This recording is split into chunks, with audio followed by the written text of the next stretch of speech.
Shalom, shalom, giving all praises to Yahweh Shem Yahushua Shem Rakar Kadash, honestly, the apostles and the elders, the GMS, the rule and teach world and scripture and salutations to all Yakim out there doing this work in truth and faith and sincerity.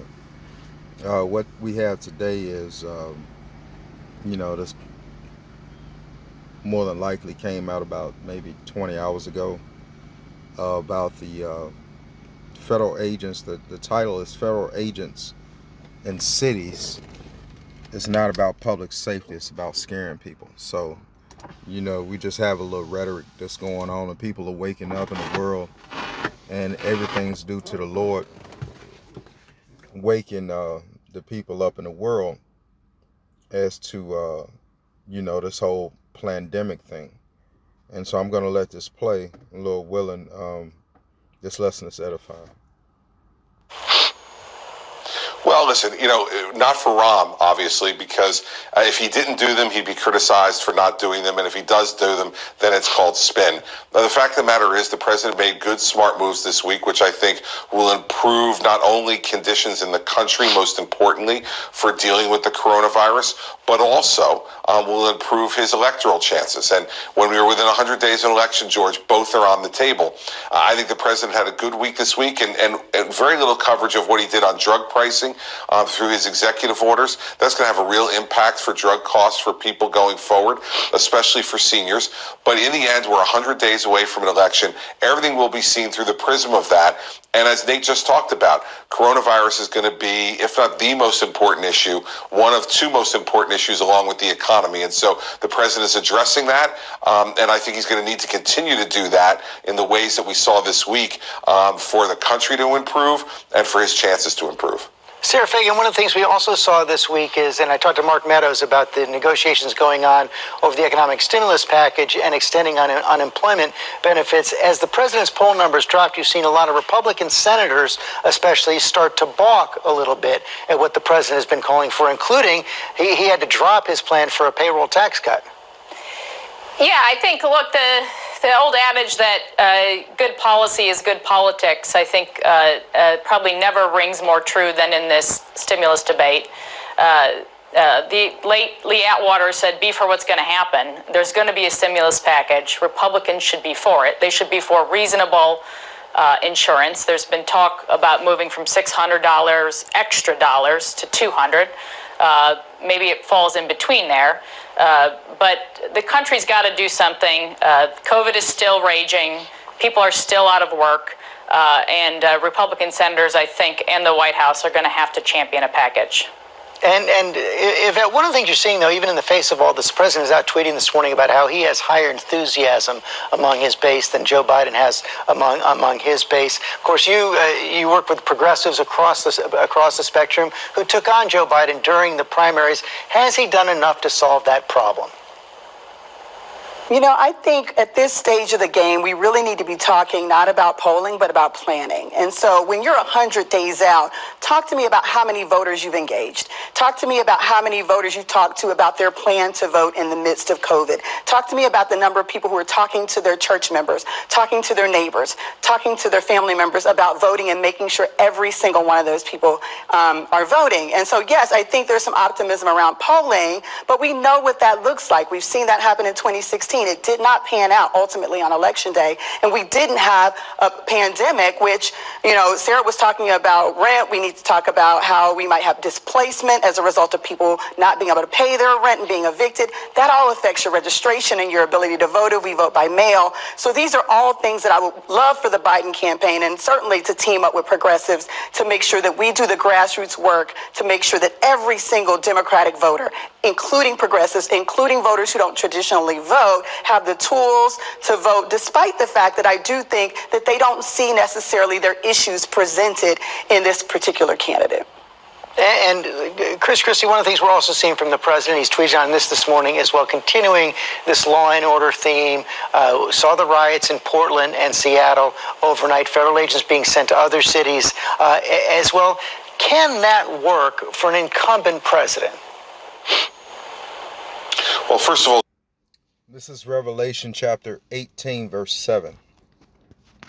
How much she hath glorified herself and lived deliciously, so much torment and sorrow give her.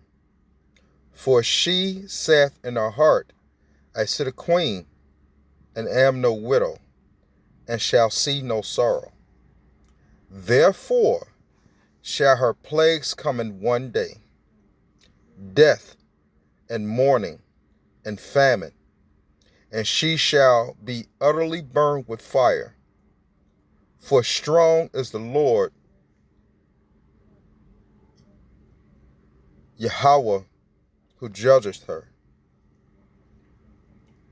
And the kings of the earth who have committed fornication and lived deliciously with her shall bewail her and lament for her when they shall see the smoke of her burning. So the Lord's putting a swift end to this place. You know, call halal Yahweh Hashem Yahweh Shah for that. I'm going to go ahead and let this finish up. Lord willing. George, the answer to your question to Yvette was no. Everything she said says no. And here's the problem for the Biden campaign right there. If progressives don't feel enthusiastic, I can tell you that the Trump base does feel enthusiastic. And on the law and order issue, I would also say this, that, you know, Americans understand and understood the rightful, peaceful protests that were going on throughout the country in the aftermath of George Floyd's murder. And you see it happening peacefully all across the country. Baseball started this week. You saw baseball players across the nation kneeling prior to the national anthem. And showing other symbols in terms of signs on the field, patches on their uniforms, to remind people about how important this issue is to be dealt with in this country and dealt with effectively. But most Americans, George, do not believe that the riots that are happening in Portland and Seattle and in other places across the country that are causing destruction and injury and in some cases death are acceptable. And the president is right to address these issues, and if the mayors in those towns are too politically timid to address people who are defacing and destroying their cities, then the president of the United States has to deal with it. And so I do think it's an effective thing to do. I don't know whether it's going to make sense politically or not for him, George, but it's his responsibility as president if the mayors are willing to walk away from their own responsibility, not to support peaceful protests, but to stop violent riots. Rahm Emanuel, hold on, let me go to Rahm, because he was a mayor of one of those cities where the president is sending agents. Well, first of all, I'll answer that, and then I want to go back to one political point, George. One is, you have to be very clear.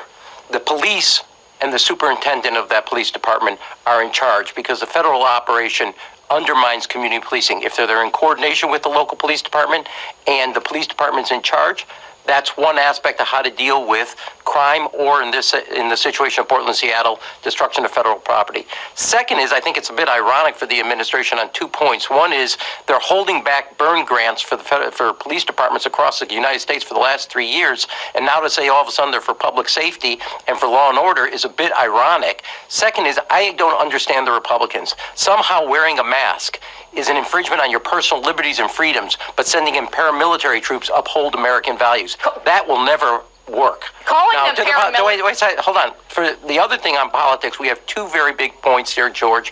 One is the president says he has enthusiasm. Joe Biden has the biggest coalition that has ever been put together in recent memory for a Democrat. Second is the popular vote is no longer in doubt. Biden's going to win the popular vote. Trump has no chance at that.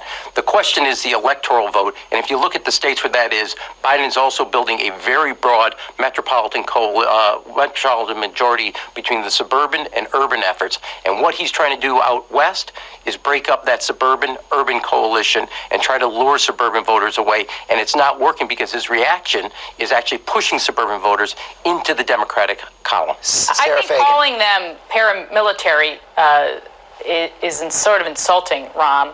I mean, these are federal agents. Pictures, Sarah. They're federal agents protecting a courthouse that the rioters are trying to burn, in some cases with federal officials inside. Look, make no mistake about it. These mayors on the West Coast have abdicated their leadership. I don't think the federal government has any choice but to go protect federal property.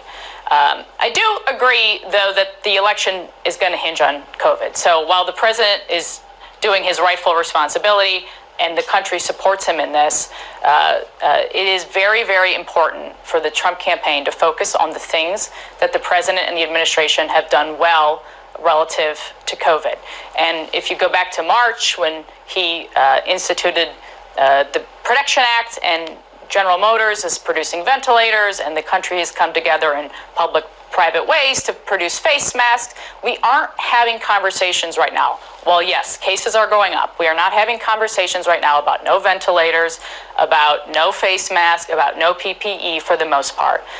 In a relatively short period of time, in a global pandemic, this country has marshaled a very good response. We need better testing, but we have enough testing. We need faster testing.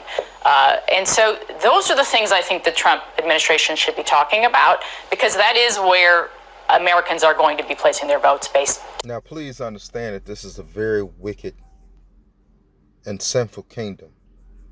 Okay? Wicked because they take on the laws, statutes, and commandments and uphold none of them.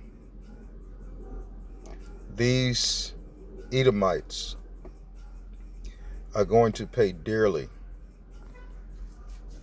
for taking the covenant of the Lord, taking the Lord's people,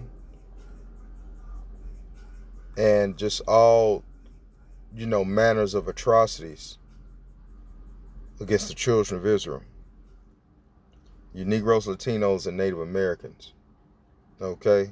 And whoever takes part in that with the so-called white man, Esau, Edom, is going to die the death of a heathen. This is Psalms chapter 50, verse 16, and it reads, "But unto the wicked Yahweh saith, What hast thou to do to declare my statutes, or that thou shouldest take my covenant in thy mouth? Seeing thou hatest instruction, and cast my words behind thee. When thou sawest a thief, then thou contendest with him, and hast been partaker with adulterers. Thou givest thy mouth to evil, and thy tongue frameth deceit. Thou sittest and speakest against thy brother, thou slanderest thy own mother's son." And so with that, we know that the nations that spurred out of the twins in the womb is Jacob and Esau. Okay? Jacob spurred, which later became Israel, the Negroes, Latinos, and Native Americans. And Esau spurred the Caucasians. And so it plays out from generation to generation. Okay? Thou sittest and speakest against thy brother. Thou slanderest thy own mother's son. And so, Lord willing, this was edifying. Until next time, giving all praises to Yahweh Hashem, Yahweh Shabbat, Hashem Rakar Kodash. And Lord willing, this lesson was edifying. Shalom.